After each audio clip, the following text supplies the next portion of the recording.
शेतकरी बंधूंनो राम राम. शेतकरी बंधूंनो, आता पाऊस बी बऱ्यापैकी उघड आहे आणि काही आता येईन अशी काही शक्यता वाटत नाही. आणि हळूहळू आता वापसा कंडिशन बी व्हायला सुरुवात झालेली. 50, 60, 70% वापसा झालेला आहे. कुठंतरी कडी काटाने पाय जातात आणि सोयाबीन बी आता काढायला आलेलं आहे. कुठं कुठं समजा थोडं बाकी, कुठं कुठं सोयाबीन काढायला आलेलं आहे. ते समजा हवामानाचा अंदाज घेऊन, या उघडलेल्या पावसाचा अंदाज घेऊन आजपासून आपण सोयाबीन काढायला सुरुवात केलेली. आता ते मी तुम्हाला पुढच्या कॅमेऱ्याने दाखवण्याचा प्रयत्न करतो. आता तुम्ही बघू शकता, तर लहान मोठे लेडीज जेंट्स मिळून आपल्याकडं 14 माणसं आलेली तर आणि सोयाबीन काढायला आपण सुरुवात केलेली.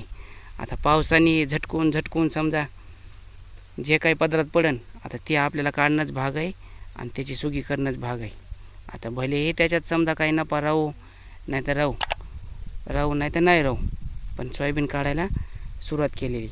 आता एकरी तुम्हाला सांगतो आपण दिलेला भाव, एका एकरमध्ये एक बॅग बसते. आता 25 किलो असू द्या, 27 किलो असू द्या, 30 किलो असू द्या, तर एका बॅगचा भाव 4,000 रुपये. 4,000प्रमाणे आपण सोयाबीन काढायला दिलेले आहे आणि आजपासून सुरुवात केलेली. आता कॅमेऱ्यामध्ये स्पष्टपणे तुम्ही ढगं बी बघू शकतात. ऊन बी चांगलं पडलेलं आहे आणि काम बी आता व्यवस्थित सुरू आहे. पक्षी अडचण कोणची येते, काढीत असताना थोडी त्याला माती येते, म्हणजे मोडत नाही, उपटून येत आहे. आणि मग माती झटकेली की व्यवस्थित जमते. तर शेतकरी बंधूंनो, धन्यवाद. राम राम.